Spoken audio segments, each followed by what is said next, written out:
I'm here today with Wong Siew Yap, the Managing Director of Linde Malaysia Sdn Bhd. Siew Yap, SY, thank you for joining us on InvestKL Conversation. Now, we understand that your presence in Malaysia is very much anchored by a remote operations center, which necessitates a very well-trained and very experienced workforce. How have you found building out this workforce in Malaysia? Let's start with what really is a remote operations center, or what we call as in ROC. Really, it is a nerve center, to monitor, control, and operate our plants throughout, not just only Malaysia, but in the greater region of Southeast Asia, and maybe eventually expand into even the South Pacific. And in this course of the setting of ROC, one of the key criteria that we need to take into account are the technical or engineers that we may take up, to man this nerve center.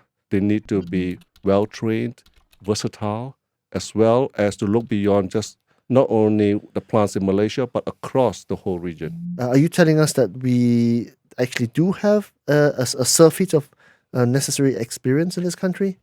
I wouldn't say that, we have surplus or surfeit of manpower of this nature, but we do have the required resource or talent that makes Linde's requirements.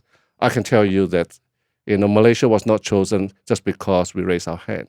We had to fight for it within the Linde world. But at the end of the day, I feel that we have a workforce in Malaysia, that has been nurtured over so many years, with good command of the English language, flexible, and to be able to be culturally sensitive to interact with, nationalities in other countries. And that's why we position Malaysia as being a good candidate for the Linde ROC for Southeast Asia. Of course, you got infrastructure, connectivity, and livability as well within Malaysia that makes us eventually the selected choice. But at the same time, I must admit, I've had the help, of a few bodies, regulatory bodies, as well as, people like InvestKL, who has come along, to support even our candidature within our Linde group. What kinds of assistance did these bodies assist you with? They were very, very helpful in coming across to say, hey, look, you could qualify for some special status, and you may get some incentives as well. And more importantly, they actually, help us follow through and coordinate all the applications that are necessary to eventually help us to execute the project, which today, now we're in 6 months of operations.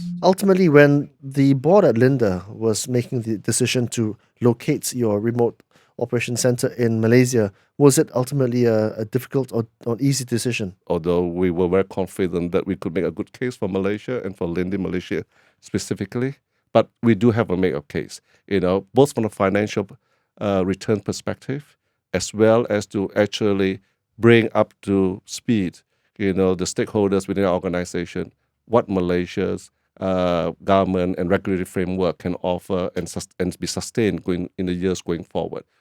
Consistent sets of rules, regulations, has helped us to implement this project. And today, I must admit, it is, a key milestone for us in Malaysia. That's why we've been seeing that Malaysia has been creeping up. In fact, KL has been creeping up the ease of doing business rankings on a global basis. Has that really been borne out in your personal experience?